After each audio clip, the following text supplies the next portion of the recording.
Recording in progress.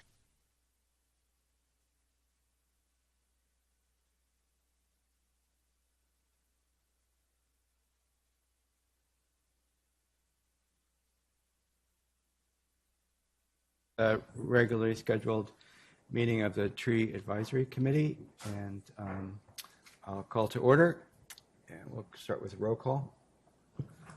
Ewing? Present. Racusin? Here. Obeid? Formby? Here. Cover? Here. McErling? Here. Berticelli? Here. Thank you. We'll start with general public comment, but before so, we did receive a couple of additional public comments, but were just posted onto the city's website. And with that, do we have any public comment? Would you like to come forward? Sure. Yes. Just my time? Yes, please. Okay.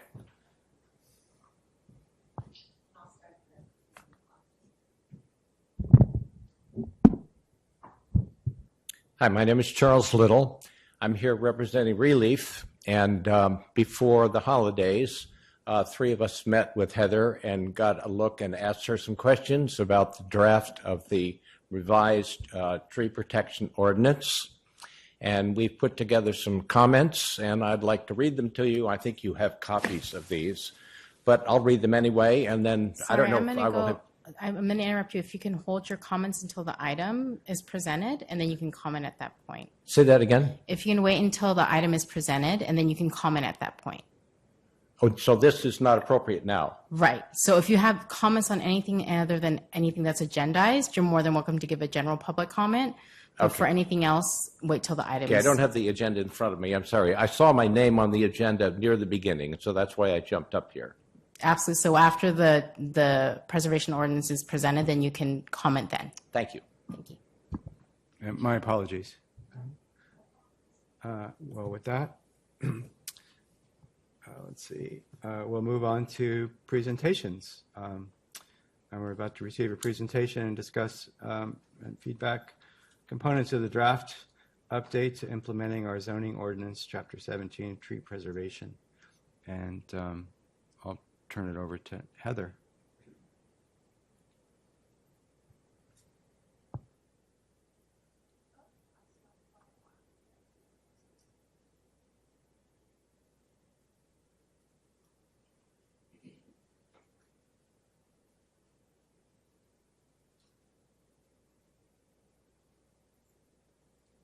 Okay, there we go. Good afternoon. Nice to see you all. Happy New Year.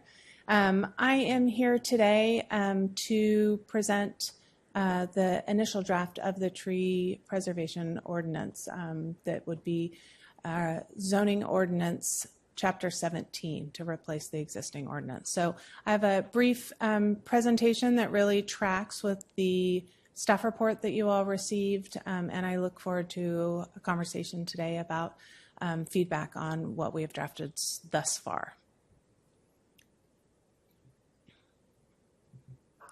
So I just want to start kind of, raise ourselves up to think about the existing priorities that we have in our different documents.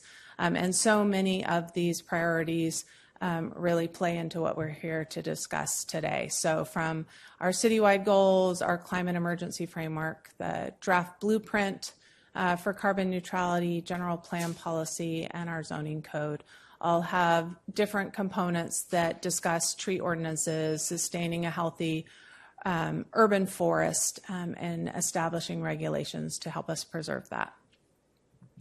And then dropping down a little, as most of you are aware, updating our tree preservation approach was one of the City Council's top 10 priorities. So the direction was really to recognize the community benefits of trees to our community and how broad those are.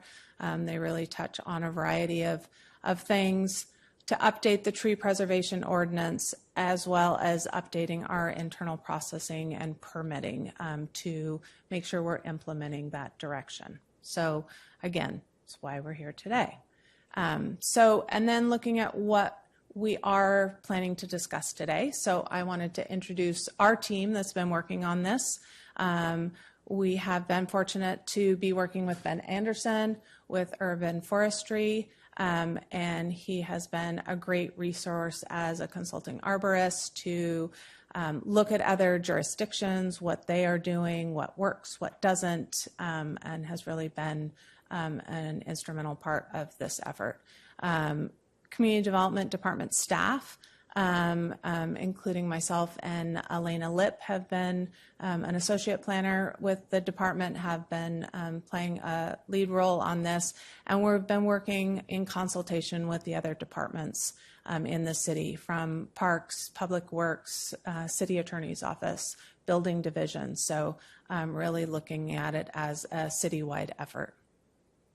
So today you have before you a current draft of the IZO update, IZO being the implementing zoning ordinance. And I just want to make sure we're all kind of working from the same place, and that this it really talks about tree preservation on private property. It does not talk about trees within the public right-of-way, which is dealt with in the municipal code, because it's different jurisdiction as our codes are set up. So that's not to say we won't talk about street trees, and that is something that we are kicking off an update of the section of the municipal code as well, and we'll be bringing that to this group for feedback on that aspect. But for today's conversation, it's dealing with tree preservation on private property. You will also notice that the enforcement and fines sections in the draft that you have are incomplete. We are working closely with City Attorney's Office because we're trying to fit that into the existing framework of what we have at our disposal for enforcement. There's a lot in the municipal code about enforcement options and remedies. So looking at that and then tailoring it to what we need for this ordinance section specifically. So that, again, will be part of an updated draft that we will bring before you, and we are working on that. So today we're seeking the committee's input. Really, is the draft in line with the desired direction? Are there areas that we've swung the pendulum too far? We've gotten too restrictive from a kind of less restrictive in our current ordinance?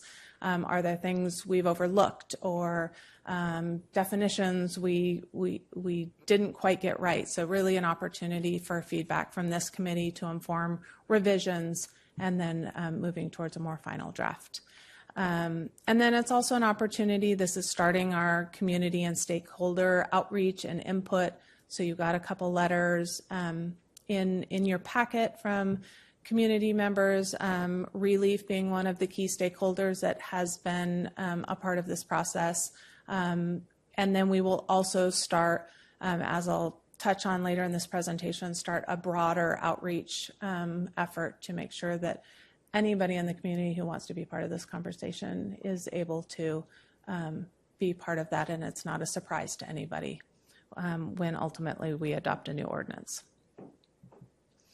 So my plan today is really to run through the different sections and just give a little summary of each, some of the questions that we asked, where there's been some input that has come in. I've augmented those questions a little bit to look for feedback. I'll run through this, and then at the discretion of the chair, we can go back to each one for any kind of committee discussion as appropriate. So starting with the purpose, really looked at creating a more robust purpose statement in this draft than what is currently in the code, wanting to recognize the wide range of community benefits of tree preservation, and also carrying that through into a lot of the subsections of the ordinance. When you work with ordinances a lot, you find that when you have a question, you come back up to what's the purpose of this ordinance or this chapter or this section. So wanting to have something really robust and clear of where the city is wanting to go and the purpose, the objective of the ordinance. So if there are times where there's questions about an interpretation, the user of the ordinance can go back to that purpose and feel pretty certain that they are interpreting it in line with that overall purpose statement. So questions posed to the committee: does the draft capture the appropriate range of benefits to guide that implementation? Are there key benefits that we should add to the draft? Applicability: this is really trying to outline who needs to use this ordinance, who is required to these requirements into their projects or their plans. So we specify that it applies to all zoning districts within the city. And then we also included a reference there, again, to street trees. There was, when we looked at the existing ordinances, there are overlaps and that have created some confusion in implementation. When I'm looking at this, do I go to this code or do I go to this code? So trying to be really succinct and clear that it's not that we don't regulate street trees, but street trees are regulated in this section, and referring people to those other sections. So again, is there anything missing from the applicability section as it is currently drafted? Subsection 030 deals with exemptions. This section is purposefully really limits the exemptions from the ordinance. We outlined 3 emergency situations. That's really where a tree is causing imminent danger to the public or a homeowner, and things need to happen quite quickly.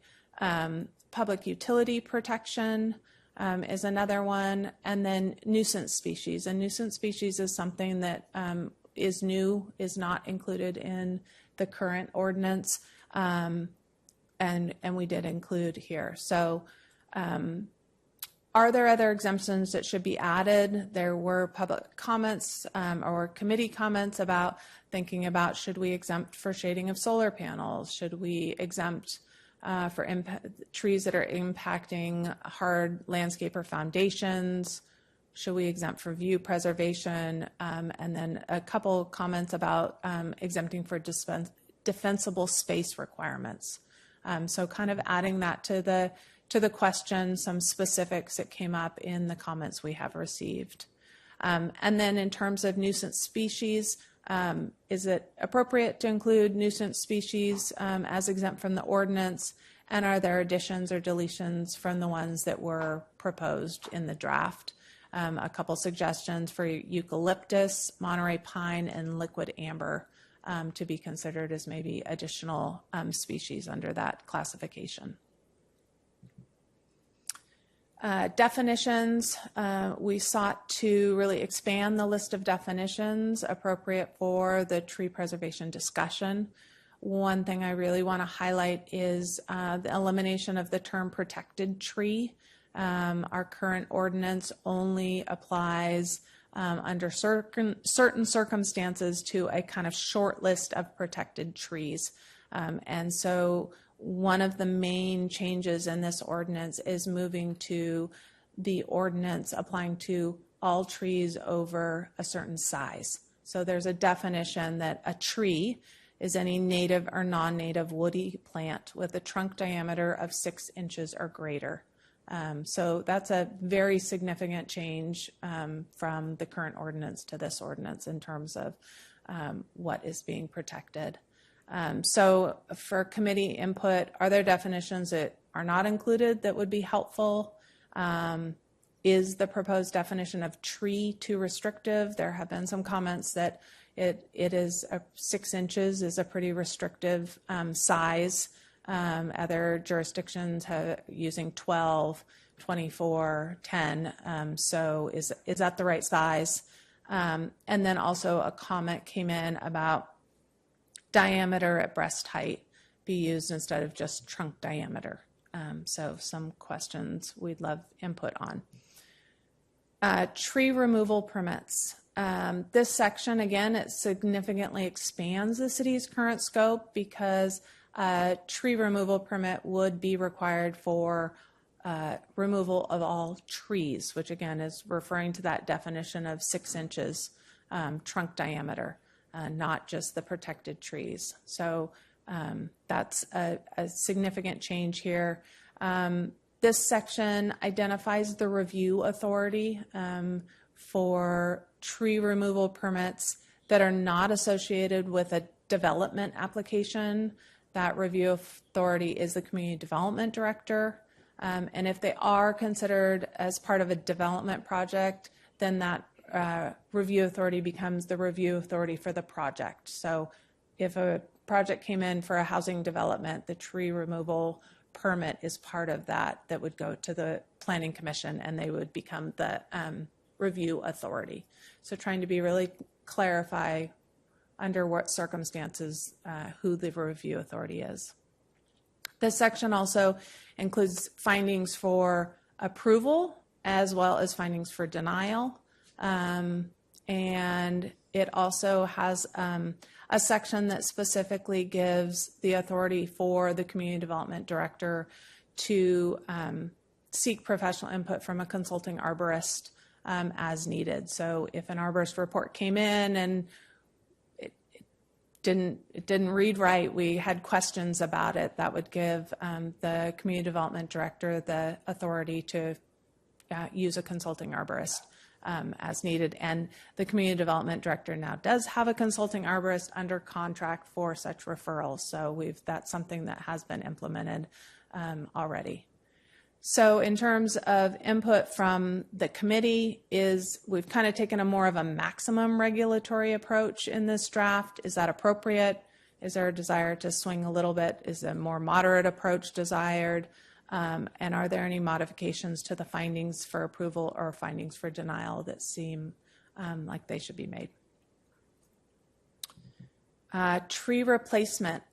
This section is significantly more robust than current code.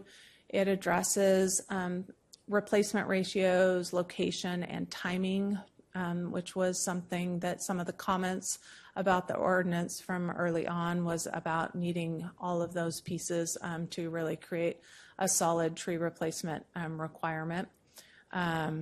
We are looking at appropriate in lieu fees.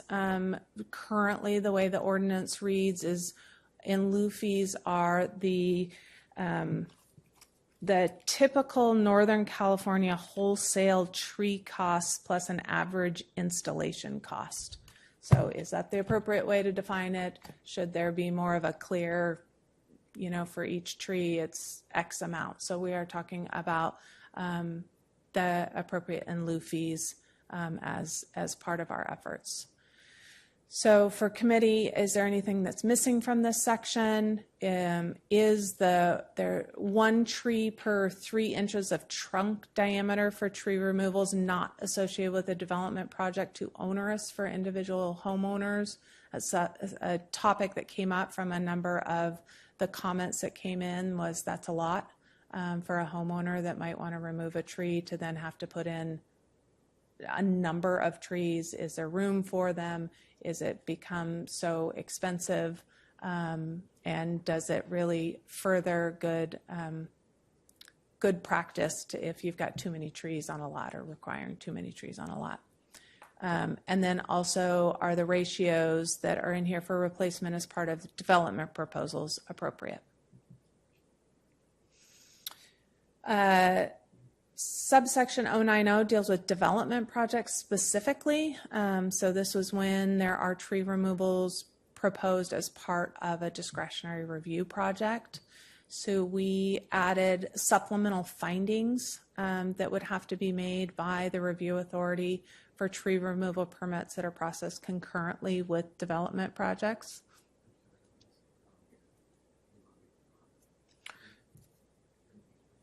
Oh. I did. Okay. Standard conditions of approval have also been added to the ordinance. These would be something that would be added to the resolutions approving a project. And then also we added site design principles. And really the purpose here was trying to encourage consideration of preservation as part of the early design effort. So instead of somebody just kind of thinking, okay, and we've seen a number of applications come in this way that they just kind of think of clearing the trees out and then they've got a site to work with, encouraging consideration of what trees are there as they're planning their project. So are there additional site design principles that should be considered? Are there additional standard conditions that should be considered to ensure successful tree preservation? And are the supplemental findings helpful considerations to ensure tree preservation is prioritized? I do not have a slide for 17080, but that is the section that talks about tree trimming and pruning. I don't believe there was specific questions in that, but obviously these questions are just a general guideline to get discussion happening. The ministerial projects is still being drafted, but the intent here is really to safeguard existing trees from construction impacts. So even if somebody is not proposing to remove a tree, having some base standards that they have to comply with as part of their permit application. So that might be, you know, you're just doing a building permit to do some utility upgrades. So there's no development proposal per se, there's no discretion, but there is a building permit to do some grading, to do some trenching for new utility hookups. Well, we want to make sure that it's being considered what trees and how close are you getting to the trees and where are the roots there to make sure that there are not unintended consequences and loss of trees, even when someone's not proposing to remove a tree. So we are looking at some of those requirements to add to the ordinance. Tree preservation and protection plans. These really outline those minimum standards for what should go into these plans, who should produce these plans. So question to the committee is there anything that should be added? Did we overlook anything?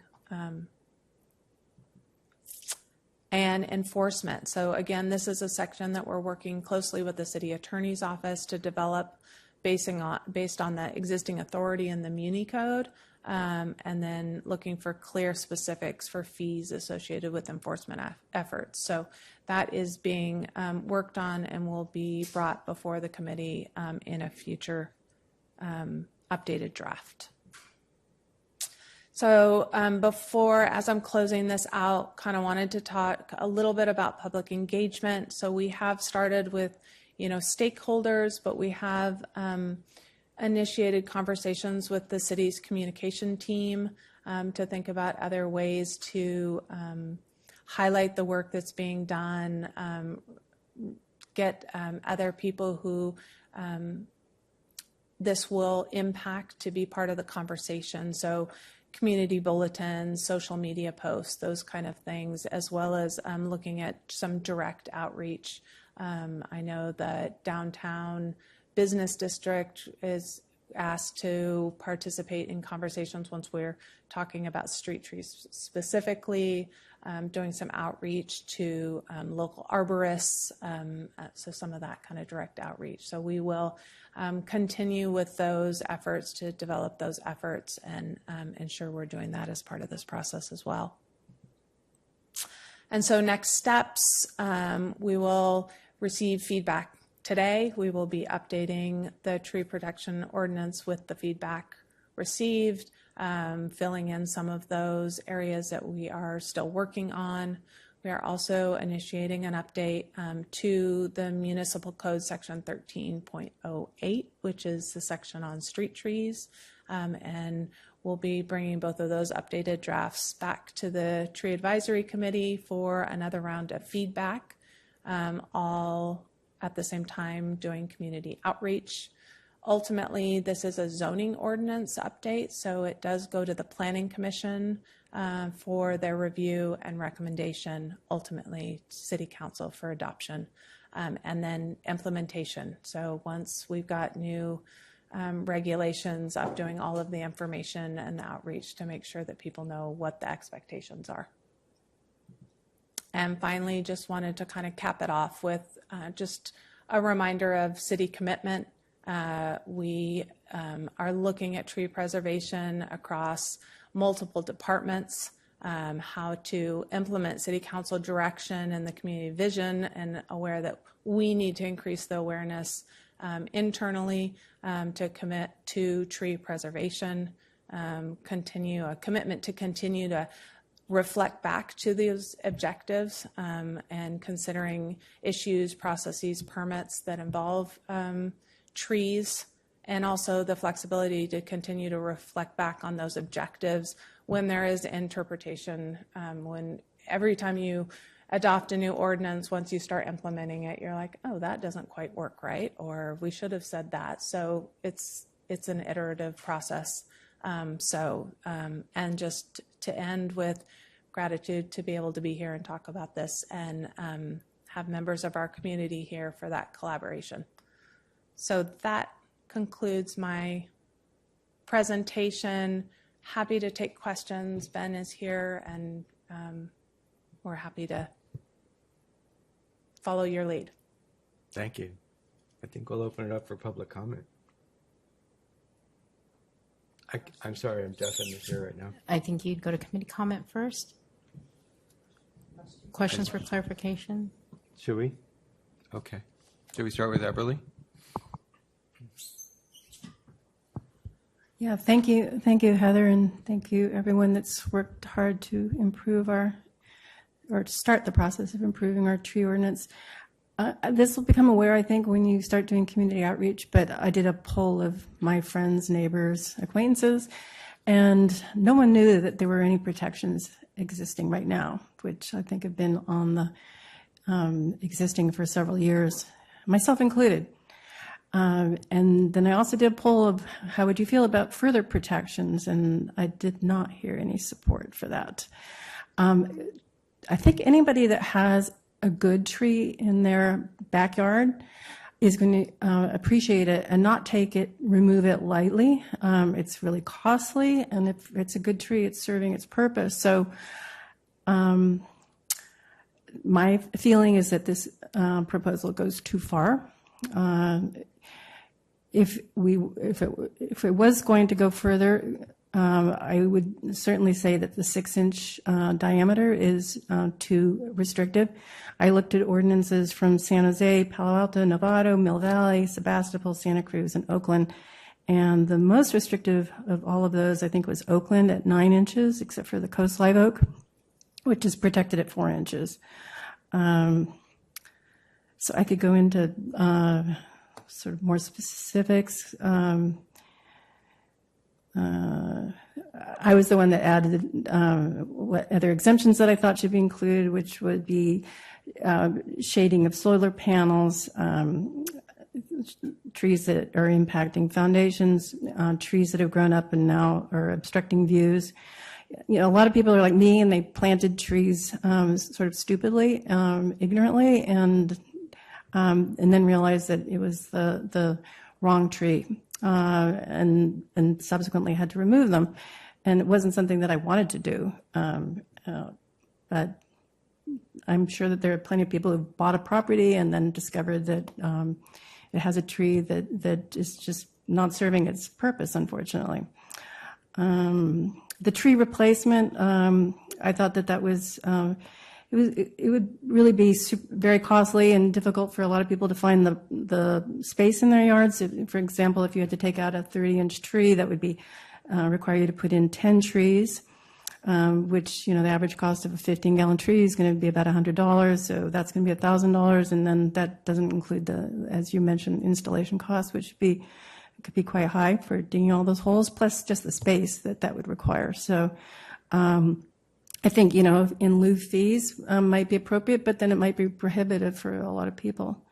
So I guess I'll stop there. Thank you.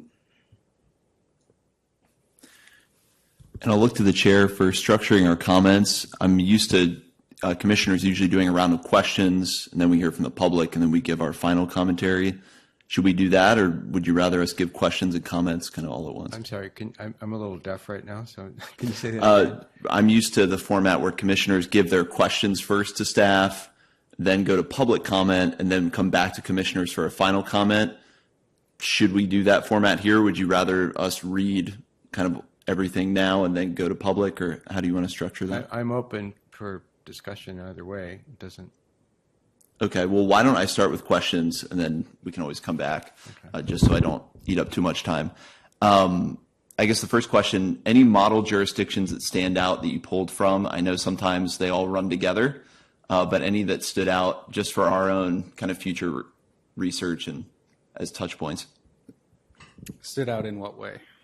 I just stood out as you were constantly kind of pulling from them or referencing them, or they seem to have a lot of good ideas. If there was any jurisdictions that stood out as really being good models for what you were trying to construct here.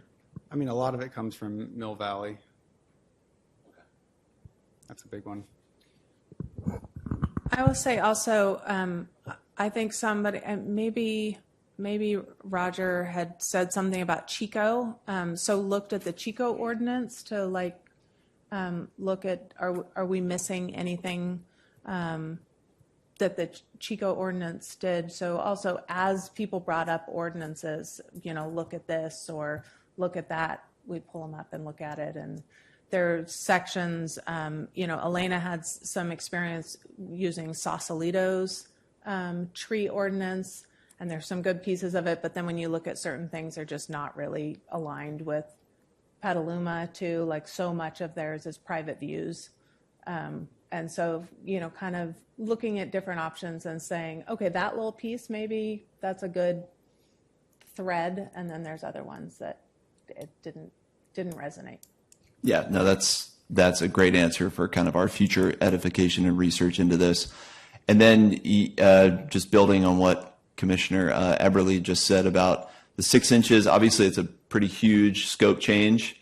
I think the only I've heard of a city, I think it's Munich, Germany, someone told me, is 8 inches. Any tree, 8-inch DBH is included. What went into that decision? Was that just talk about that decision.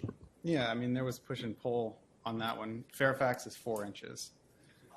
So there is one that's more restrictive locally. And in Sonoma or Napa, I think they protect Valley Oak down to seedlings, which is just outrageous, right? And there were people in Relief when we were doing, because I was doing an initial draft with Relief, there were members of Relief that wanted it to be any tree, period, including seedlings of like any species needing a permit in Petaluma.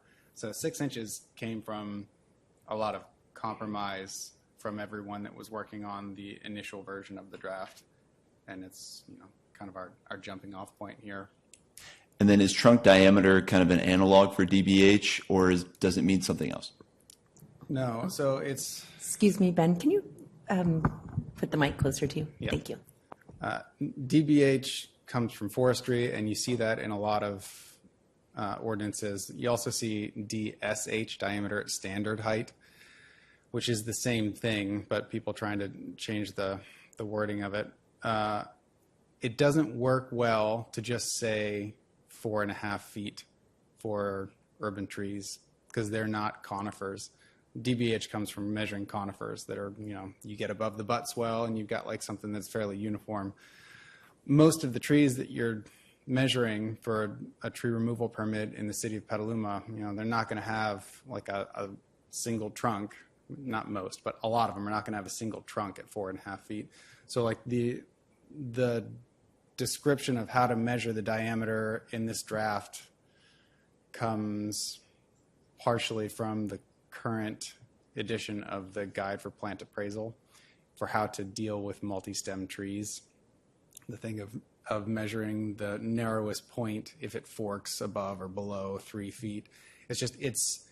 It becomes such a sticky issue when you're trying to look at whether or not a tree needs a permit, because there's going to be some cutoff at some point of DBH, right? And like if you've got a redwood that's got 6 inches of bark on it on either side, you pull plates off, and if it's a coast live oak, I think someone in their comment mentioned coast live oak, yeah, like they're gonna fork. And where they fork, most of them are forking at about 4.5 feet. So if you just take that straight diameter, a tree that has a narrow point below 4.5 feet of 12 inches can be 36 inches at 4.5 feet if it's splitting off to 7 different stems. So that's why it is the way that it is. It's just more straightforward, and that's the intention anyway, is that you're supposed to be able to read that and say, okay, this is where I need to take the measurement for my tree. And so the trunk diameter, do you anticipate any issues with kind of codifying that? Is that just up to discretion of whoever the director or point person is on staff to decide like exactly where to pull trunk diameter from? It's in the definitions. Okay, it is in there. Yeah. Okay, perfect. So then following along with this and actually building into the future review we're going to do of the Muni Code is talking about kind of who is the review authority, if there's thoughts about building out internal staff capacity to specifically deal with trees. And I know in looking at some other municipalities, they put personnel under Public Works. That ends up being the funnel where a lot of these types of issues would go through, whether it's a tree protection plan approval, whether it's a permit approval for an individual's property. Have you guys talked about that issue at all? Pros and cons? Is it kind of outside the scope of this? Or because I know it's going to come up, and I know we talk about it a lot. I liked it. You have it as the director or whoever they designate. Yeah, I thought that was a nice way to handle it. And I mean, I think when we look at what Public Works deals with public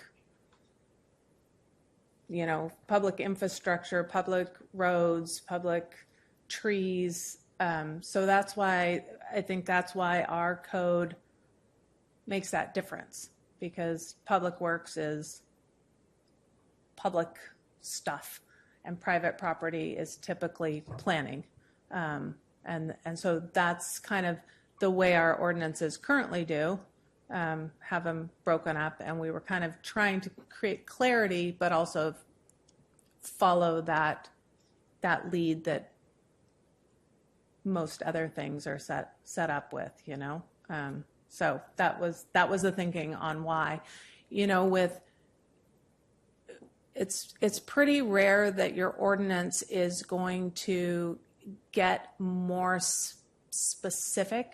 I mean, there are some in terms of like who the designee is, because it's the directors overseeing it, and they give the responsibility to who on staff is qualified, has the ability.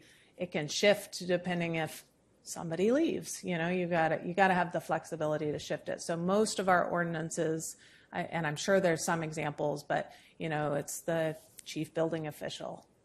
It doesn't say the deputy building official, because it's the chief building official is overseeing it and designating the roles in that division that need to happen. Same with the community development director or the public works director or the park and rec director, and then they see to who is the designee. The and designee is a good catch-all for internally if we want to have other voices, other people weigh in. And I'm guessing if that changes in the future, if we build out an urban forestry department, we can always kind of update these to point in that direction if appropriate. Of course, if there was an urban forestry department and that department was in charge of everything trees, then we would change the review authority to that. Perfect. And then another issue, the replacement calculations, without getting, I'm sure there's a lot that goes into that as well, the thought behind that. But can you just talk about the 15-gallon replacement to either like the 1 inch or the 3 inches of trunk removed? Is that common practice? Is it, just talk through that a little bit, because obviously our prior ordinance was more about matching or doubling some amount of existing trunk removed. So just walk through that a little bit. Yeah, that's, again, the result of sort of push and pull of people. And I think there's meant to be a thing in there that's not in there yet that lets us walk that back. So it's nice, in my experience, to have something, a stiff requirement that you can go to if needed, but then the flexibility to say that if someone qualified looks at this and says that it's not in accordance with a good forestry practice or land management, that you could walk it back. And I mean, that's how it's done in Mill Valley, and it's worked really well. So it's there. They've got stiff replacement requirements that have only ever been, they may have never been implemented fully. Usually I go and look at it and say, yeah, you lost this tree and it was big, and the replacement is supposed to be 10 trees, but this site could reasonably suit 2. and I usually talk to the property owner at that time too about what they want and look at their property and say, yeah, I think that you could get 2 or 3 trees in here, and I hear from them, and if they've got some like really strong objections, like I didn't want to remove this tree, I like this tree, I don't want a lot more trees, then it's just one tree. I'm not looking to make anybody, I don't think anyone's looking to really irritate people that are in a bad place, but it's nice when people have done the wrong thing, or if you need it, to have the ability to really replace the tree that's gone. And that's best done with more trees. And that's a really important context piece, that there's always discretion to walk back some of these standards as appropriate, and that will be kind of built into the language. So that's great. And then just in sections of the document, I believe is a document Relief provided to the TAC a few years ago, breaking down like best practices for an ordinance. One thing that stood out there was they referenced kind of a goals section, which may have not been deemed appropriate here, but it's kind of overarching goals of the city. We may have covered it in our purpose section, but it's just a little more robust, a little more prescriptive. It mentioned the 30% canopy cover or something like that. So a goals section, specifically if there was any talk about that, again, if it was just deemed not really in the scope here. And then also another section that was often at the end of an ordinance, like a performance evaluation section. Maybe that's just seen as matter of course. Of course, we'll be reviewing it, or whether that's worth putting in writing. I'm wondering if either of those sections kind of bubbled up in conversation, or if that was ever considered. Performance evaluation of the ordinance? Is that what you mean? Yeah. No, we didn't talk about that, but that sounds great. Okay. Well, and I'll save that for commentary then. I was just curious about that. And then just to wrap up, I think. Well, also the first part of your question. Yeah, about goals. Yes, about broader goals. My take on that is those belong in the management plan, not the ordinance. The ordinance is specifically about what you need a permit for to remove, and when a tree is removed, what has to be done, and then goals go in a management plan. Okay, that makes sense. And then my last one about 17.090 in the development context. And I think this is really for Heather. Does this give staff more power to improve the applications that we see in the future on planning, or, give them more ability to kind of get us a better outcome on trees than us kind of having to really do it at discretionary hearings and things? I think it gives us some, I kind of envision like a handout as part of the, when somebody says, I need information, I want to, build a duplex or whatever, and go through a discretionary project, and they're like, so what are the requirements? I see this giving us more to kind of hand them to say, you need to demonstrate that you had these site design principles, which doesn't mean to say no tree will ever be removed as part of development, but it just allows us to say, did you think about the trees? Was there a way to move things over, a little bit this way, or cluster things over here to keep those trees? So I think it does give us a better starting point. That's great news, because we've had some conversations that we tell staff, you knew this, we weren't going to like this about trees. So if they have some more power to kind of filter that out before it moves through the process, that's fantastic. And I'll save everything else I have for commentary. Thank you. Okay, thank you. I just have a couple of questions. The first one, as I was reading through this and thinking about it, it really has to be of the appropriate size that fits our city and our departments and our staff. So one of my overarching questions is, and this is based on the many leading tree cities in California that we've interviewed, specifically their directors of public works and their urban forest directors. What is the current process in terms of how we handle things like a permit? I imagine it intakes through community development, but then at some point it does pass over to public works and an arborist. And then the public works person goes out, does a field visit, hires a contractor and an arborist to compare their what the permit is saying with what they actually see is going on, and then somebody to then at the end monitor that it was done properly and manage whether there should be fines or anything like that. What do we usually do? We normally do that? Do we do that currently right now? Is it automated? Well, so it really depends on the type of permit that is coming in. So, we're trying not to talk about street trees, but street trees has one process. And the way that ordinance reads, it does come in and it gets referred to parks, public works, and planning. And there's a review and there's findings that are made, and then the encroachment permit is issued, and then there is kind of a self-certification, if you will, on if the tree has then been replaced.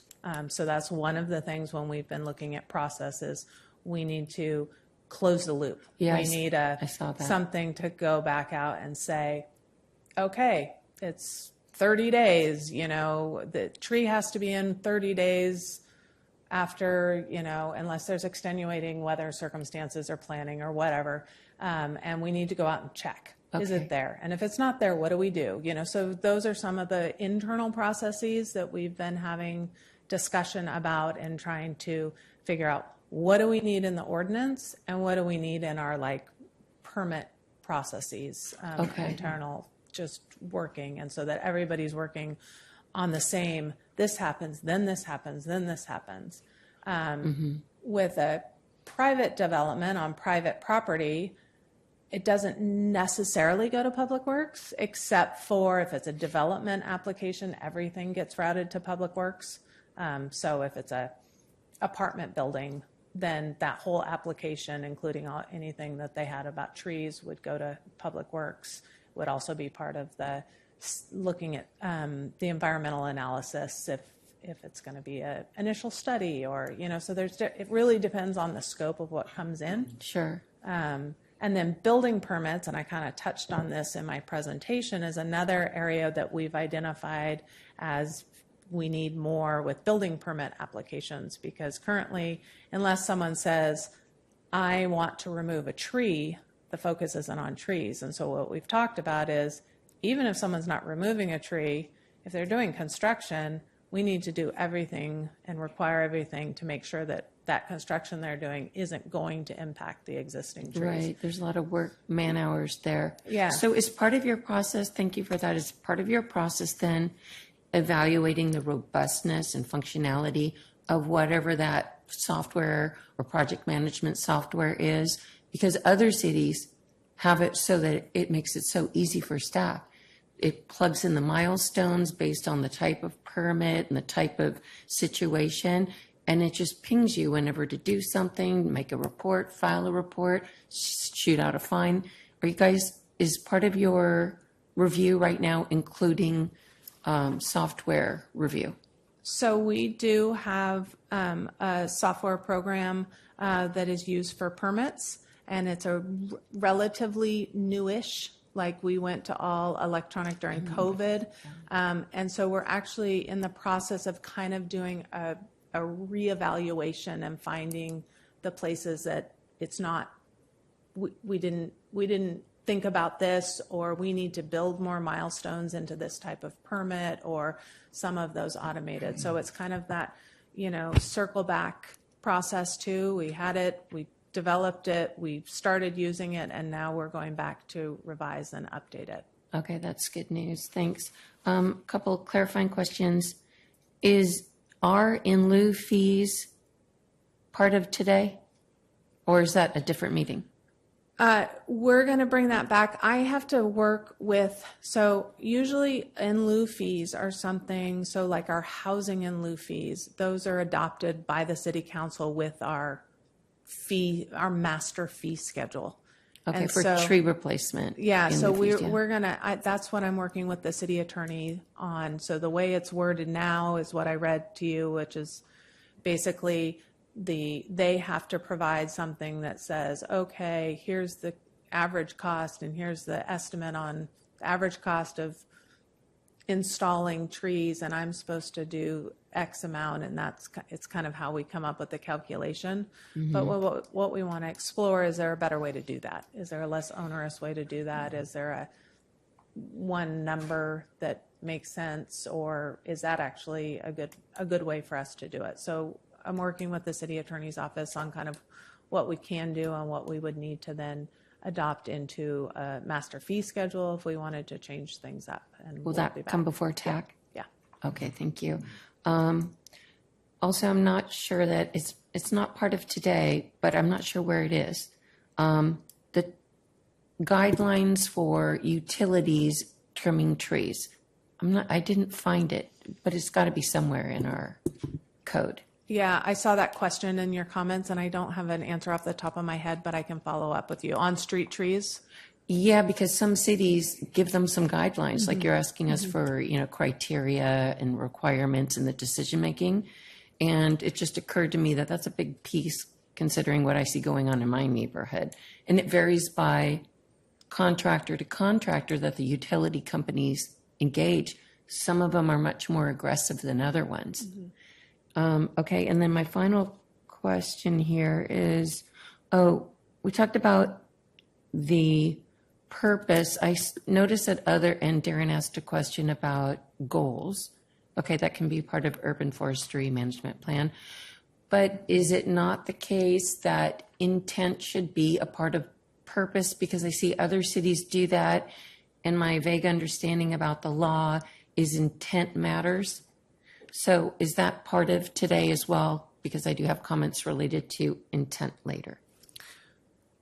Well, I mean, I think that in the purpose, we kind of did touch a little bit on intent, right? We want to protect and preserve and maintain. And so those are kind of goals though, too, aren't they? They're quantified goals. Well, it's really the purpose. Why do we have this? What's our purpose for having this ordinance? So they're kind of specific to these regulations as opposed to broader reaching, like Ben said, like we want to have 30% canopy cover, or those would be better in the master plan. But what is our purpose or our intent or our goal of this ordinance? To some extent can be in that purpose statement. And we did try to capture some of those, but if there's things that we didn't quite catch, that would be good feedback. Okay, because some cities said it is a key component for then facing outward to the community and onboarding them as well as staff in terms of culture, right? Agreed. And getting the buy-in. Yeah, and that's definitely, what I was meaning when you're working with an ordinance, you get that purpose is like setting the stage. Like we're not just doing this just to make it an onerous process. We're doing this because there is great value in all these different things by taking care of our trees. So saying that really explicitly in that purpose statement. Okay, thanks. I would just add to that a lot of the inspiration for the work that we're doing is coming from other local tree ordinances, which have the advantage of being longstanding. All the other communities have been protecting their trees and requiring permits for decades. So it would be probably a good exercise to see if we can find another community that's essentially started from scrap like we are. We had this non-existent ordinance. That's what we have right now is a non-existent tree ordinance, and we're going from that to more of a standard or conservative one. So it's, I think, a nice idea to try and find someone else that's done this, because I'm not familiar with other cities that have gone from no protection to good protection. It'd be great to talk to them to see what their experience was. So thanks for that idea. Thank you. I have no questions, and I'll save for comments. I'll move on to Bill. Yeah, no questions, but I do want to make comments and make sure we have time for those. I know they're... Yeah, we'll take questions first, then we'll move on to comments. Yeah.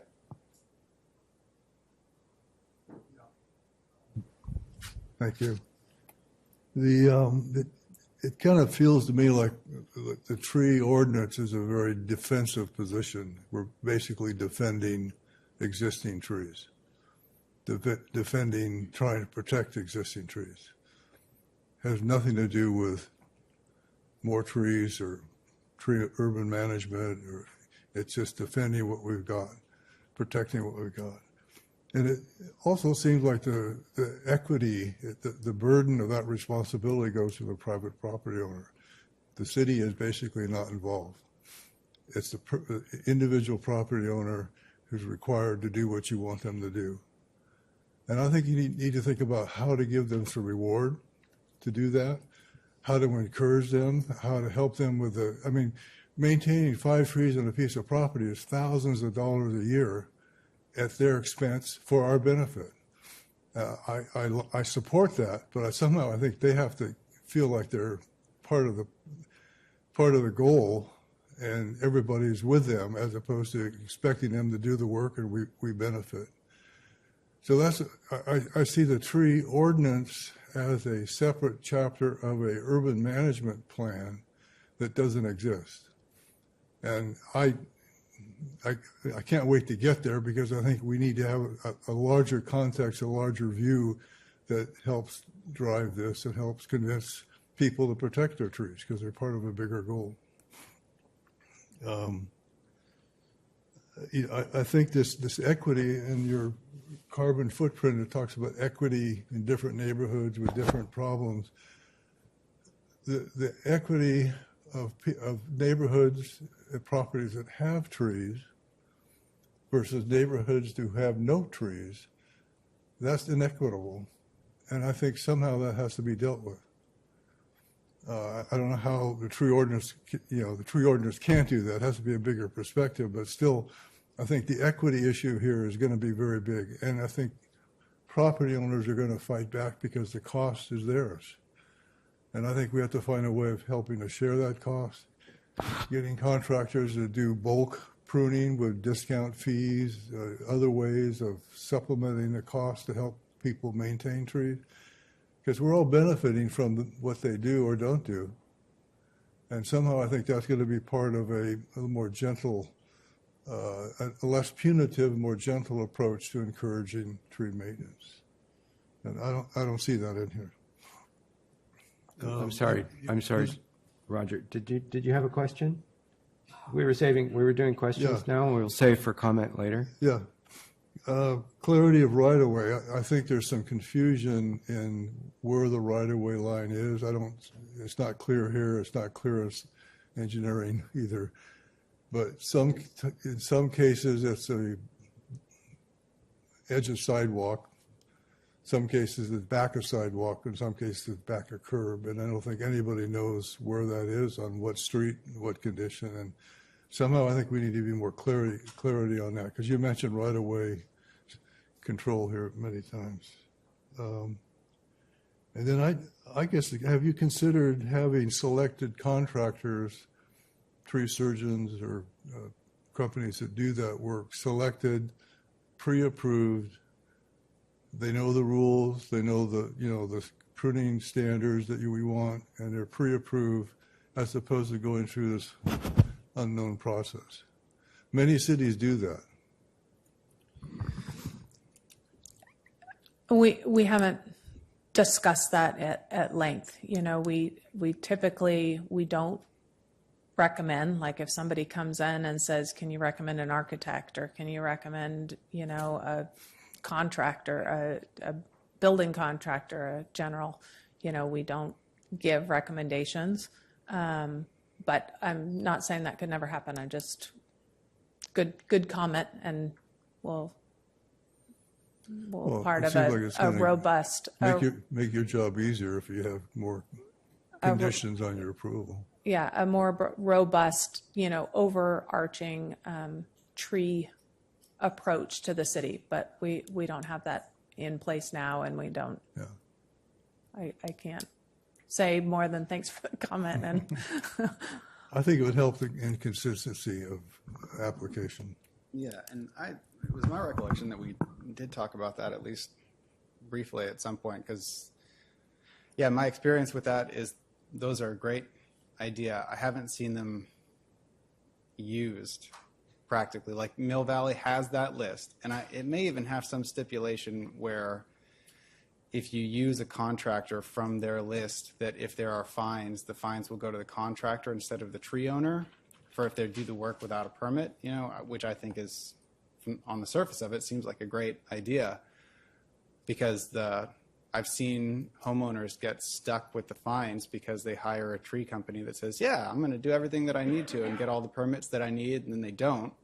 And the homeowner has to pay the fines and then take them to court usually.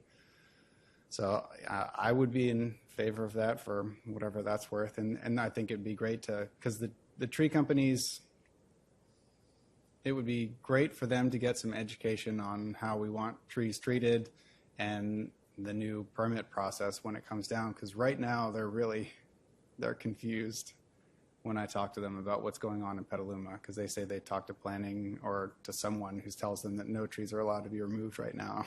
So, yeah, I support that. And then definitely as part of our implementation, we could do outreach and education and, you know, some of that too. That's something that I think we definitely should do when we, as part of implementation. I know that's not exactly what you're talking about, but making sure everyone is understanding what the rights are. But if a contractor fails to get a permit, does the work and gets fined or whatever, I would think that would be grounds for removing him from a approved list. Yes. So there's some teeth in that. Yeah. Okay. Marianne, your questions? No questions, and I will save my comments for the next section. Then I will turn it over to public comment. Sir, Mr. Little? Yes, please. I'm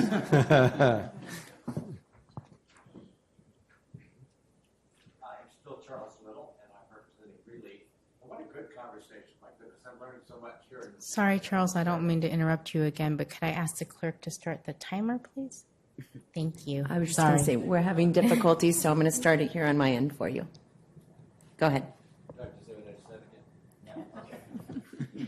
Anyway, we did have our meetings with Heather, and we learned about the state of the ordinance as it was at that moment. And we have these comments. I'm not going to read all of these. You can read them all. But we do want to say that we really commend what Heather has done in working with all the folks that in this long process. It's gone on for a long time to get to this point. I'm just a latecomer into the process. I've only been with Relief a year or so. I do their newsletter, but I'm really, it's a good job. And the thought that's going on here is really very profound. It's really interesting to hear what you guys have to say. So let me maybe comment on a couple of things on the letter that we sent in. And starting with, again, we had some suggestions, and one of them was to be a little bit more specific in the beginning under the purpose. And I'm a teacher, I'm an educator, and I take every opportunity that I can to try and teach people. And so we suggested that more be said about the benefits of trees right in the beginning under the purpose. For example, absorb odors, pollutant gases, i.e. nitrogen oxides, ammonia, sulfur dioxide, and ozone. Filter particulates out of the air by trapping them on their leaves and bark. Save energy in summer for homes. Conserve water. Reduce violence. This is all stuff that's scientifically proved that this is what trees do. Shade children from ultraviolet rays and provide nourishment and canopy. Of course, habitat values we all know about. So maybe that's not appropriate in the beginning of an ordinance, but it's the kind of thing that I'd like to see there when people are looking at the ordinance. Exemptions. We thought a couple of exemptions might be added. One of them about, and you referred to it, Heather. I think maybe this may be a bit redundant, but you want to have an exemption, I believe, for things that are disrupting the property that's built in infrastructure that's there already, utilities, as you said, fences, sidewalks, and so forth. And so if pruning and trimming will not suffice, then you would like to have an exemption for that, I believe. And you mentioned defensible space. That's our idea. I've spent some time working at the county level with their wrestling with this whole question, as you are doing right now. The same process is going on. And one of the things that comes up there is people who, both because of the fire department and because of insurers, are required or or can't get their insurance removed. That was 3 minutes? Yeah, thank My you. God. Okay, we'll go quickly. Anyway, you got the idea of what I just said. Defensible space, if you're doing that, you got to be a part of the exemptions. Guide for plant appraisals on there in terms of guidance documents. I think Ben would agree this is pretty well used around the United States. It's referenced. It will make removal of a tree a great deal more expensive than what you're thinking of now than the existing thing on the list. And that's, from our perspective, a good idea. Thank you, Mr. Little. Your time. Okay. Read the last part, will you? No, thank you. I'm sorry. Thank you. Yeah. Yes. Can I respond to that, or would I respond at the end? I don't know. Yeah, after. Can he respond to that? No. Thank you, Wendy. Thank you. I second Charlie's remarks, thanking you for your questions. This is a difficult and complicated issue, and Relief has been puzzling over it, debating, arguing for 3 years. I would like to make 3 points based on your questions and reactions to Heather's excellent presentation. Thank you. My points will focus on the effect of being in the era of climate change on this issue. I would like to clarify some remarks about the 6-inch diameter that was used and provide some context. And then I'd like to make a statement about how we think about our tree canopy as an entirety, and in particular, how we look at our public trees and how our private trees may need to see us through for a while. So first, the era of climate change. We are squarely in the middle of this era, and yet you are called upon to recommend an ordinance that will deal with changing circumstances that we don't fully understand. I can testify to you, I hope Ben will support me, that it is getting increasingly difficult to establish new trees. They take longer, they are more sensitive, and climate has effects on them, such as scorching the tree bark and making them require more watering, including during the winter when we expect to have plenty of rain, but we don't. This extra attention to the trees is very expensive and typically not figured into the cost of a tree. So when you look at the in lieu costs, for example, or at the opportunity cost of losing trees, we have to consider these economic effects of climate change that we're not really used to, but I can tell you Relief is running into it and sweating bullets sometimes, keeping the new young trees that we're planting now alive under circumstances that we're not used to.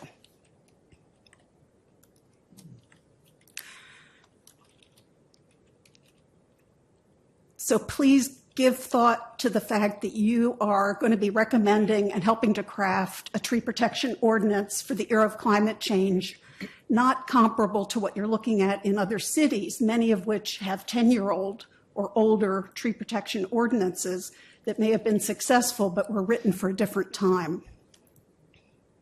Next, about the comparables in what other cities are using to define a tree that is worthy of protection. The 6-inch diameter was observed in many other cities in the Marin and Sonoma area. We provided to Heather a spreadsheet with some analysis that we did of tree protection ordinances nearby. Fairfax and Sausalito work with 4-inch diameters.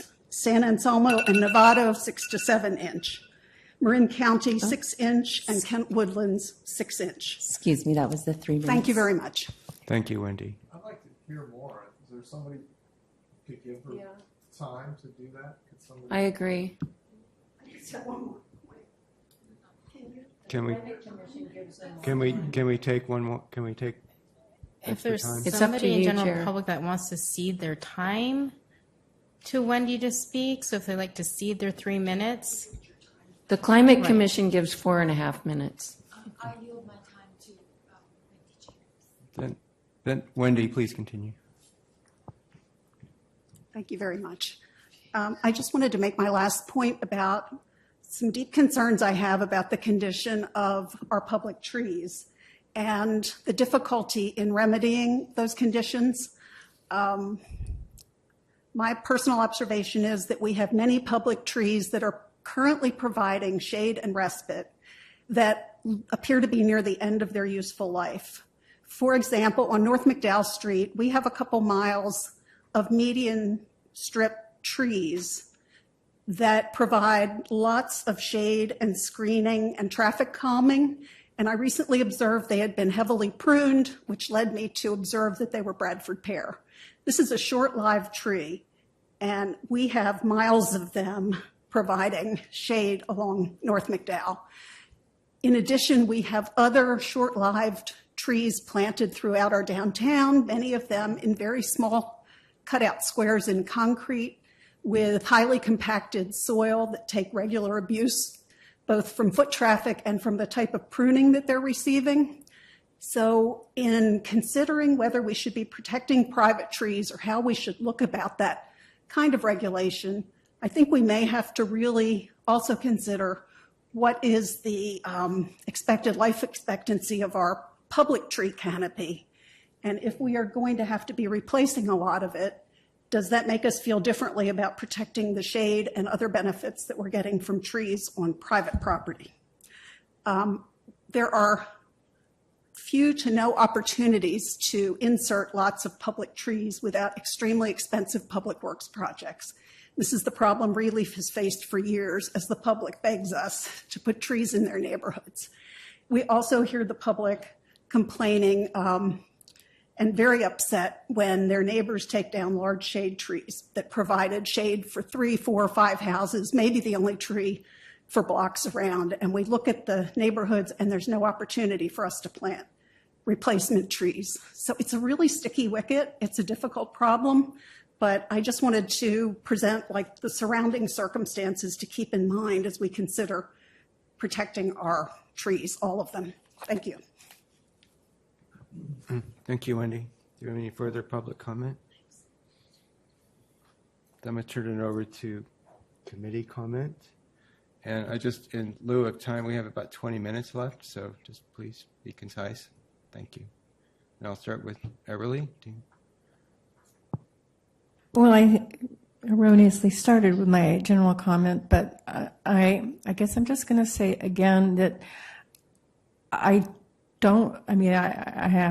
believe you, Wendy, that you know people that have taken down trees, but the folks that I know that have taken down trees, they've taken them down reluctantly and with good reason. And we're going to try to catch a few bad actors and end up irritating a lot of people. The other thing I would say is that I looked at a lot of other ordinances just Googled like tree removal, Mill Valley, for example, and you get to a website, maybe it's not actually the ordinance, but it has like a friendly, welcoming tone. This just kind of seems just has a negative tone, is what I would say. We want to encourage people to plant more trees. We can't, pay for the huge costs of pruning a huge tree. I can attest to that because I have an oak tree, which has already cost me thousands and will continue to cost me more, but I'm okay with that. I can afford it. Some people can't. Trees do have their costs, and I just, again, I want to, when we get to, trees in the public right away, I'm all for more protections and more disincentives for not replacing them. But when it comes to private owners, I'm not so certain. Thank you. Thank you. Darren? Yeah, and I'll just run in order of the sections and try to keep it kind of to minimum main points and then send in my commentary afterwards. The first one with purpose, 0.010, I think it's worth mentioning the UFMP and maybe expanding on the goals a bit, mentioning the UFMP to kind of point and source policy legitimacy. I think that would be a great addition there in lieu of adding a whole other goals section. I think when it comes to exemptions, 0.030, I do think adding shading solar and defensible space are worthy only because it aligns with kind of other directions in the city and decisions being made on planning and some of these other areas. I think that kind of brings us in alignment with some of those considerations. But of course, staff and the consulting arborist can decide kind of what's best there. And I think there's something to be said, and this goes into definitions, which I think could be expanded upon a lot, of defining emergency situations, defining what's a threat to public utilities. And I think it was San Jose that has a lot of detail about what is an imminent threat, what is a potentially imminent threat, and defining, the different levels of risk that a tree is posing when we think about whether or not it's exempt. And like I said, that leads you right into definitions. I think we're missing some things like drip line. One thing that I really like in San Jose is a critical root zone, which is expanded beyond the drip line. There are reference in other areas, and I think I'll mention it, to some area, defend or protect an area around the tree appropriate for the species. I think defining something is going to be a little bit more practical in implementation. I don't see our CDD referencing our consultant arborists for every different species a project might bring forward or something like that. So I think defining a critical root zone or something of that nature could be really powerful to just giving more protection and being a little bit easier to administer. But I'll send this rather long list of definitions, or you can just reference San Jose. But I think they have some good things that are worthy of consideration.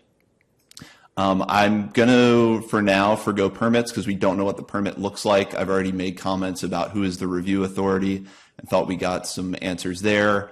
For tree replacement, we kind of talked through that. I did appreciate, I believe it was Relief mentioned, a maintenance and planting regime that should be recommended for tree replacement. I don't know if that would be strictly in the development context or the private property owner. I think the argument could be made for both so that the tree is set up for success, but kind of appending that to whatever our replacement policy is. Again, a maintenance, and that would be like watering, taking care of the tree during those early years of life. I think and that might go into the pruning and maintenance area. I wasn't sure. Again, for the development, so preservation of trees and development projects, I think, again, defining a critical root zone, updating some of those definitions to make that a little bit easier to administer would be smart. I think on section D, subsection E under that area, it references a consulting arborist, horticulturalist, or landscape architect. I think we could be specific whether that's the applicants or the city hired, or who would be responsible for the decision implied there. And then I think adding a 30% canopy metric could be really helpful wherever we can. If we decide that's in line with our UFMP, which seems to be the number we've kind of settled on, I think referencing that goes a long way. Now, we might have to define it at planning. We've had to define it as 30% canopy at expected mature size, something like that. I think could be really useful to include. I think for ministerial permits, obviously this has to jive with our objective design standards, but I think a lot of what we have for discretionary could be mirrored in the ministerial area.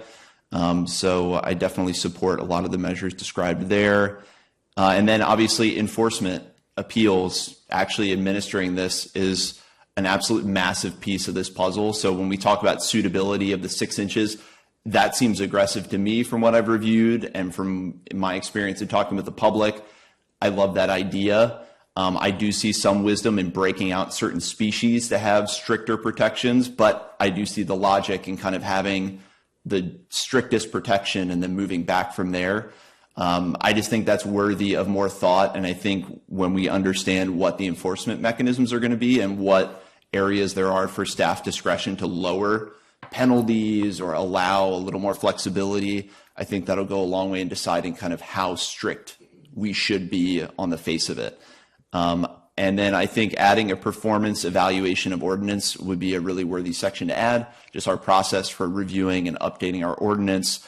And I'll include example, I forget what city I pulled this from, along with my notes just to consider. But thank you, staff, for all the hard work. And I'll say I broadly support everything that Relief put forward, as well as Bill Reinhardt made commentary as well that I support. So thank you. Go ahead, Taryn. Okay, thank you. And I want to be sure to thank the community for showing up today and all of your leadership over the past few years and your hard work. Thank you.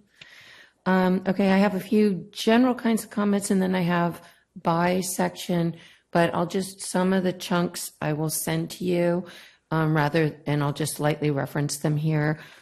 First of all, as you know, as part of the community outreach ad hoc, Roger, Darren, and myself, we spoke with and researched multiple leading California cities that are prize winning for their trees with amazing canopy. And these are ones that do continuous improvement to their ordinances, as well as their urban forestry management plan. So they really are leading edge. And the top takeaway, I guess I would want to say here, is that our city council made this a priority because it's a huge problem. We've just been losing so many trees, specifically private trees, street trees.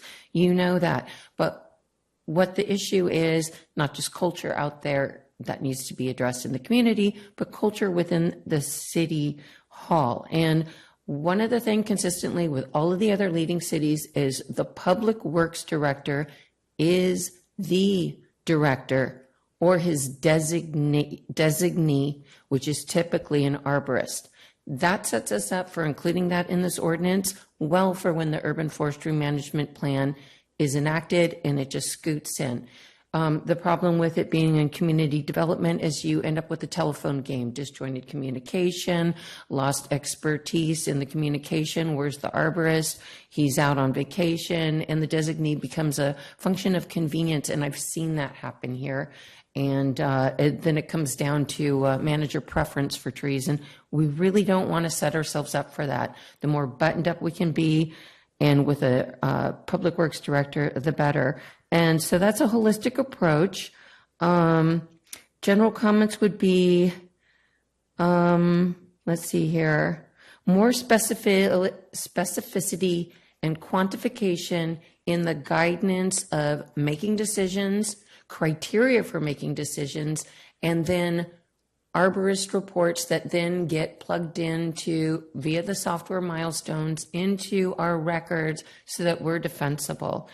And there's no question we've got continuity and knowledge for the organization over time. Let's see here. TAC should be a decision maker on removals. A lot of cities give a lot of authority to their tree committees. Another miscellaneous comment, some cities have thresholds of 10% canopy maximum per type of tree because there's some sort of value with diversification. Maybe that's disease prevention or something like that. I'm not sure. I didn't see no fastening wire signs, et cetera, to trees. That needs to be added. And I just want to say, unlike one of the public comments, I am not concerned with backlash. As a property owner, I get all my permits. A permit for the fence is more robust than the permit for trees here in Petaluma right now. And the cost is comparable. So when you buy a home, you've got costs. I mean, a lot of people put in pools, yet they complain about having to take care of the trees. I don't understand that, and I think that can be addressed with a community outreach campaign. Okay, so by section, purpose and intent, I think that we should say that we want to protect, promote, and increase canopy. I think that's important. I think we want to add cooling and add carbon sequestration. I have calculations I can send you, and that will pertain to the carbon blueprint as well. We need to recognize our trees have value, monetary value, in terms of a lot of things, including cooling, but also in terms of carbon sequestration. Okay, I think that we also need to be specific in our goal that we want the canopy achieved in 20 years. We want growth of trees or height of trees that are replacement trees for ones removed to be a certain height or canopy within X number of years. I think that we should add in the ordinance that the city shall develop and implement programs to maximize opportunity for the planting of public and private trees. I think that should be part of our ordinance. Other cities do that. And that the city should track changes in the canopy coverage. For protective trees, other cities do something that really makes a lot of sense to me. They don't just list the species type, they have categories of protected trees. So it's one would be native trees, two would be all non-native private trees, because they don't want to lose their canopy coverage and allow that sort of a gap to let people just chop trees down. Riparian trees, special to our environment, anything within X number of feet of the middle of the Petaluma River, I don't know, 100 yards. 100 feet, I don't know what would be appropriate, but that could be a category because other cities do that for their protected areas, environmentally sensitive assets. Public trees, all trees on public property to be included. And then finally, designated trees, which are development related. That's what they call that. Because I want to make a point that Old Elm Village, which is on Payran Street, they got their approval, their development, they're roughly 15 years old. My God, they took down 20 trees. You drive by the front of it, it's a certifiable heat island. Where there were trees, now you've got a little fern. And there should be some closing of that loophole that once a development is approved and we say, yeah, you need to monitor it for X number of years, they never cut it down. I don't care what kind of a development it is. Okay, let's see here. Permits, I can send you this, but permits, we should have 3 types of permits. Number 1 is if it's an emergency, no more exemptions without any proof. What other cities do is if you have an emergency, there's a special intake form, much like our issue reports on our public website page, but this has a special condition with it, so it's piped immediately. Police, fire, public works director. And you have to get approval. You don't have to pay if it's really an emergency, but there is absolutely no loophole like what recently happened, Heather, when you went there and they said, well, it was an emergency. No, you have to have pictures. There has to be documentation there. We've got to close that loophole. There should also be the regular permits, of course, that are automated, and there should be issues reports. Issue reports should be promoted so that we do have that component for enforcement ultimately, which has been our Achilles heel with trees getting chopped down without any I'm sorry, repercussions. Karen. Can you submit those? Because we have 3 minutes left, and I'd like to I hear have from others. okay, so I'd like clarity because the next meeting isn't in here until I have 6 to be p.m. somewhere, and I cannot stay after 5. Okay. So if the committee decides that they can do this without me, I'm happy to allow the meeting to continue. But I'm sorry, I cannot stay. Otherwise, we have 3 minutes left for Yes. everybody, right? Yes. I'll make a motion to continue. So the vice chair would have to take over in the meeting, but we do have one other item that has to be presented before we end today. So I'm sorry, Cindy, I can't hear. I say the vice chair can run the meeting if you need to leave, Howard. It's acceptable. That's not the problem. We do have one other item that needs to be heard before we can leave, and we do have a time certain we need to end. We need to vacate the room in the next 15 minutes. So just be aware of that. Well, if the vice chair could take the meeting and we could go till 5:15. Do I have a motion? Second? I'll second. Second. All in favor? All right. Then it's moved. And I do apologize. I really do need to go. And I can provide the rest of my comments in writing. And does that pertain to the carbon sequestration calculations for the carbon blueprint? That's the next presentation that we haven't okay. gotten to yet. Yeah. Okay, thanks. No, I'll submit my comments. Thank you. And thank you for this. It was very helpful. Thank you. Appreciate it. Yep. Really appreciate the hard work on this. It's a great step in the right direction. And So just real quick, just very pleased also to hear that street trees will have its own time in front of the committee. I think that's been one of my biggest concerns, and so glad to see that that will also have its focus. I see that there is this delicate balance of the regulatory approach. We're going from this would be a big change, a big swing, and in general, I'm for it. There are a few areas where maybe we could fine tune.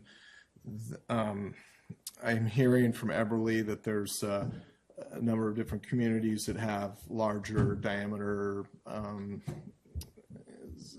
the triggers that would trigger permitting on private property, and then I'm hearing there's other communities that even have smaller diameters. So I think, maybe I'll do some more thoughts on that. I'd like to do my own research, but I grew up in Palo Alto, and I feel like they're doing an incredible job with their trees and the canopy, and so 6 inches does feel a little bit on the onerous side. Let's see. Well, let's see. 6 inches feels like maybe too too restrictive. Right. I do. A couple of people have brought up the 1 inch to 3. What is it? What am I saying?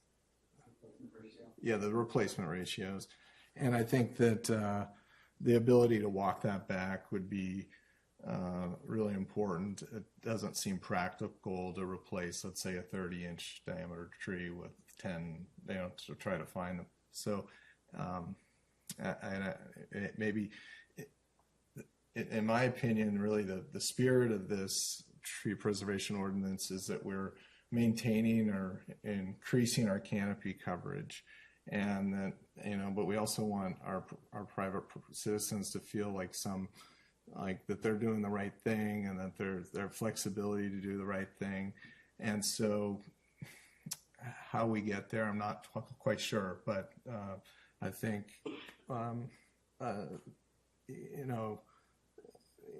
you raise some sort of anecdotes of how it's worked in Mill Valley, and you take a look at what's going on and what they're trying to accomplish, and you usually get there. I'm just hoping that we can, kind of continue following along in that regard. Yeah. Let's see.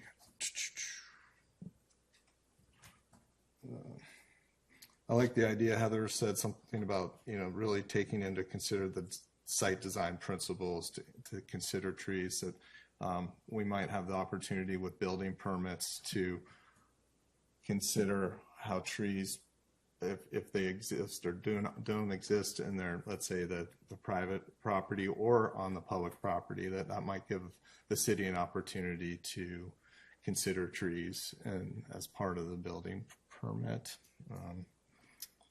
Somebody mentioned that this feels like it's sort of it's a strict, but there's maybe more stick in here. We want some carrots. I know that incentives to repopulate our canopy is going to be important to do.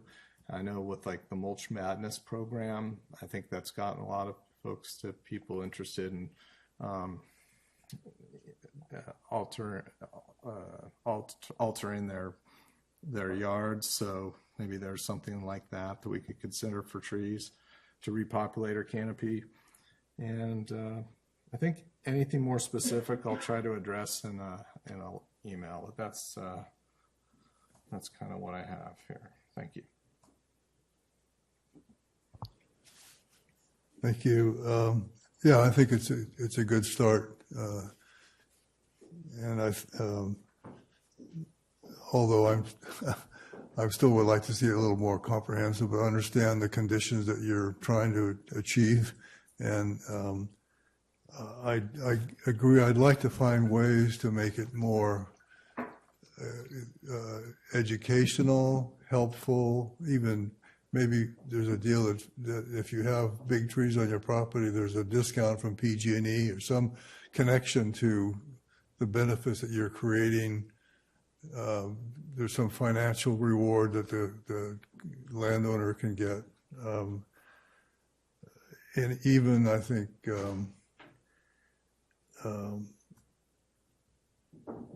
guidance for maintenance. How do people take care of trees, or who should they hire, and a more selected list of contractors who are qualified, who you have faith in, and enforcement of those. I think more thoughts about the trees that have been removed on parkways and public streets. Is there a program of finding ways to replace those trees? Or if there's a way to give credit for tree replacement, but in a different location, that's pre-thought where you think they should go. But so if there's too many trees to replace on that guy's property, maybe there's a way you could get those trees somewhere else.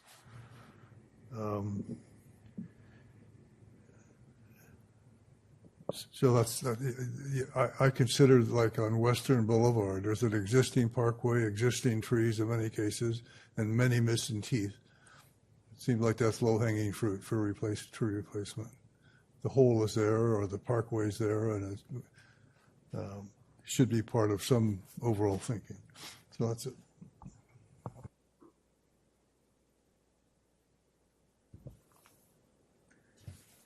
I'll send in some of my comments, but I did want to suggest that with the talk about having certain qualified contractors for pruning and even really for planting of the trees, if we want them to become established properly, I feel like the better way to approach that would be to create a very detailed specification, both for pruning, because pruning, we shouldn't allow anybody with a chainsaw and a pickup truck to prune trees.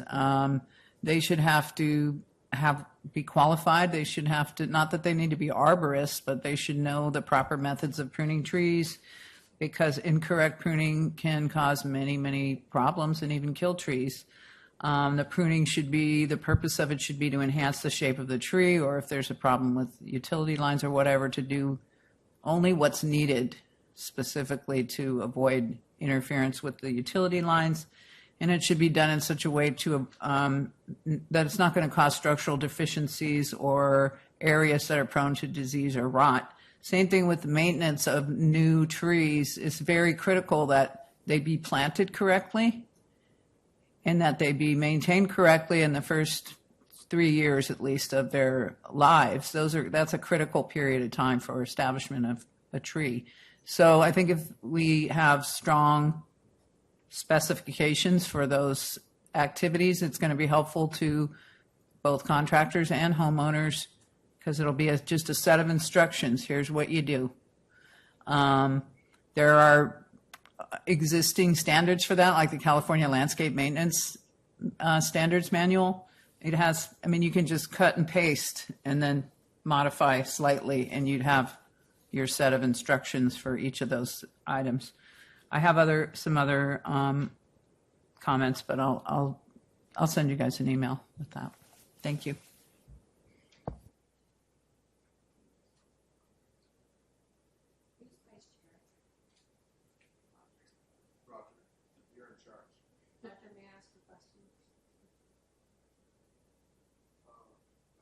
May I ask a question? Heather, since this is a partial draft and it's in relatively rough form, and we've been able to provide some of our content or feedback verbally, some in paper, I feel like we need to see it again at some point. This thing, not just the street tree part. Yeah, this will come back in an updated form with the sections that are not. There are sections in here that we were viewing as a solid draft. So I don't feel like the whole thing is rough. Yeah, right. It's just there's certain sections that aren't filled in yet. So we didn't touch on. Yeah. I would see that the full. We'll look at the comments. We'll do some updates. we'll fill in the sections, and then the whole thing will come to you for review. But what we're hoping is by this discussion and collaboration that at that point, there won't be something that we looked at today and it'll be a complete rewrite of something you've already looked at, right? It's like an iterative process. You're right. It's the discussion that I find really valuable, because what one committee member says can change how you think about things. And then we put our heads together with the community, we come up with something better. But when we have to send things in paper, we don't get to talk about it. It's the quality of the overall input isn't as good as it can be for you guys. Thanks. To bear in mind that this is the ordinance. So this is the thing that most people are never looking at this. Most people are seeing the thing that I think somebody said they Googled something and they didn't know if they were looking at the ordinance or the website. There's going to be a public-faced website that the public will land on that says, like, this is how you get your permit. And part of that is going to be the tree removal permit application, which is going to have additional stuff that's not going to be codified that we can change. And that's where we'll have something, the plan is anyway, in my head. So I agree. That's where you're going to have something like, you need to have an arborist report. And maybe we can separate it out so that trees below a certain diameter don't need an arborist report, and trees above that By do. variety, perhaps. Right? So like it gets easier to remove something that's 6 inches, but you still need to ask permission to do it. And it's like easier to do small trees or those things that we're calling exemptions, like for solar panels. No, you do still need a permit for that, because you can't an exemption means you don't need a permit. Yeah, right. So like a Monterey pine, a eucalyptus, no, I would be very against putting eucalyptus on as an exempt species, because there are beautiful eucalyptus around Petaluma. Exempt species for me are trees that are a problem that you shouldn't have to ask anybody to take out. And that's the list that we have. And what I'm thinking I'd like to add to that is maybe something like, if a tree is within a certain distance of another tree and under a certain diameter, you can take that out. Because that would be a nice, easily verifiable thing. Like, yeah, there's just too many trees on this site. You shouldn't have to get a permit because this quarter acre has 100 trees. You could thin it out pretty easily without a permit, but those are some of the thought process. Some cities do it things by... I want to respond to about everybody's comments, but you have no time. That's almost why I think that it will be helpful to staff ultimately to have granularity, because ultimately their decision making is going to have some flexibility. You're going to want to consider existing canopy on the lot. And maybe like in Pacific Grove, you got great 80% canopy coverage on your lot. Okay, you don't need to replace the tree, but maybe there's some minimal in lieu fee. I don't know. But then also Oak Hill, certain neighborhoods, they seem to have a lot more trees than Midtown. And so maybe there's a little bit more leeway. And if you can kind of put that down here, whoever the urban forester is in 2 years, it will help them. Whoever it is in 10 years might change, and that will help them. It just kind of institutionalizes the knowledge base and the thinking. And to Ben's point, a lot of the things that have come up about the education and the replanting efforts and the, like pruning, sheets or contractor lists, those are all additional things that we can do. They're not necessarily things that live in an ordinance. They're things that they're part of the education and the public facing and educating our arborists and tree removal on what our ordinances are, and maybe more graphics, because to Ben's point, a lot of homeowners aren't going to be dealing with the ordinance. They're going to be calling somebody, and you want the person they call to be the ones that are well versed in the ordinance. So there's some things we can do outside of the ordinance that responds to a lot of the things that have been brought up today too.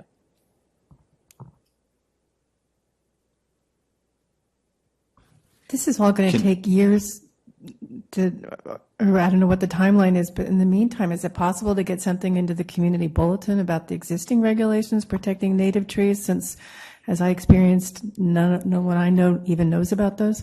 Yeah, that's good feedback, and we are working with the communications team, so that could be something we look at. I noted that when you said that.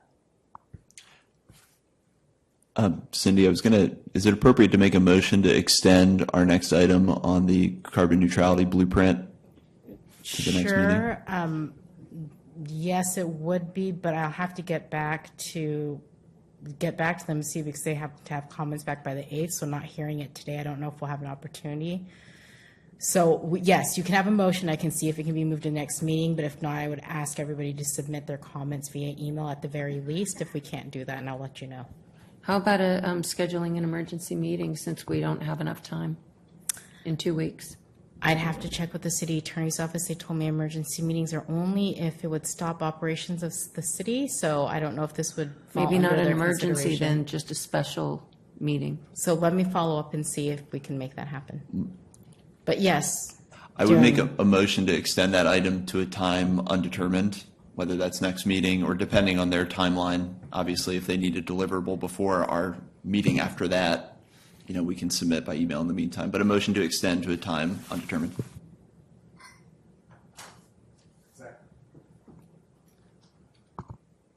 Vice Chair, are you going to call the vote?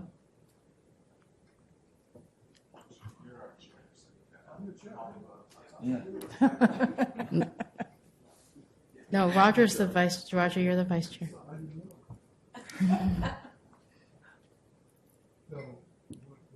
Just say all those in favor. Yeah.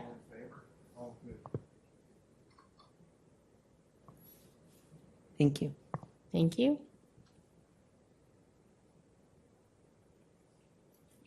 The next item on the agenda is approval of the meeting minutes for November 15th. Vice Chair? That's what the motion was for. The next item is the approval of the minutes for November 15th. If you'd like to call for a motion to approve. I'll motion to approve the minutes.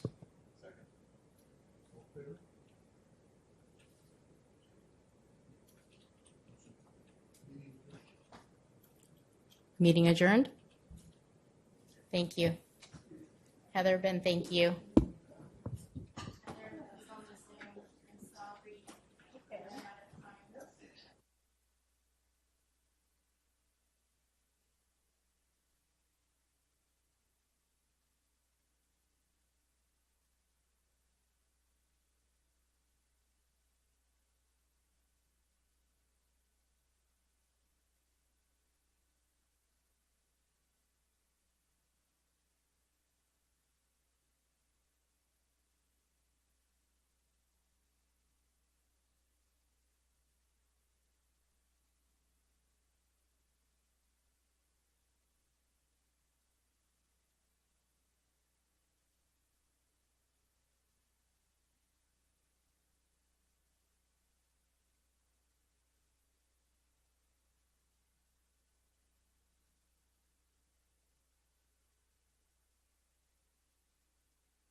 Hello and good evening. Just doing a quick sound check here.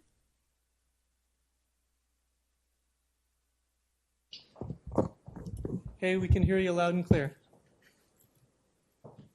Thank you. I'm going to pause my video until it's my turn. Yep, just for your information, the stream is still live from the previous meeting, so we'll want to keep video off until we're ready to start, just because it is still going out there. Yeah, it'll all be edited out in the final cut.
Recording in progress.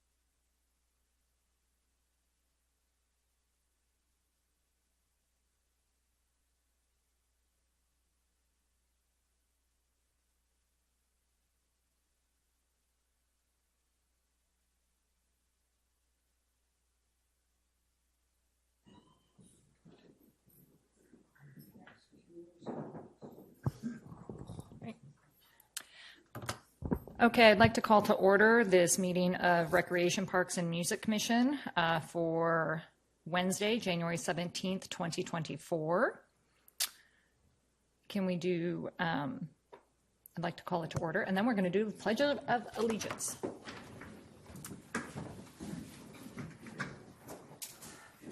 I pledge allegiance to the flag of the United States of America and to the republic for which it stands, one nation, under God, indivisible, with liberty and justice for all.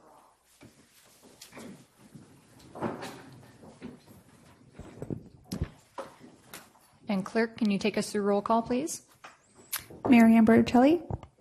Here. Cody Chisholm. Here. Stacey Earl. Here. Kate Greenspan. Here.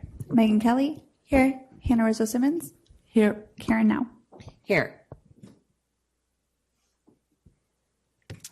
Great, and I'd like to start with general public comment. I'm looking right here. I don't see that we had any public comment that was given via email, correct? Okay, great. So I'd like to start with public comment in person. During general public comment, the public is invited to make comments on items of public interest that are within the city council, well, Recreation, Parks, and Music's subject matter jurisdiction, and they are not listed on the current agenda. Public comments are limited to 3 minutes per person. And we have enough people here, they will all be for 3 minutes today. All right, I will begin. We did have 2 public comments submitted prior to the meeting posted to the agenda. Oh, we did. Okay, I'd like to acknowledge those. Were they sent to us via email? Are they attached to here? Attached to the agenda. Okay, I think I need to refresh my agenda. So I'd like to acknowledge that we do have 2 public comments that were sent in via email.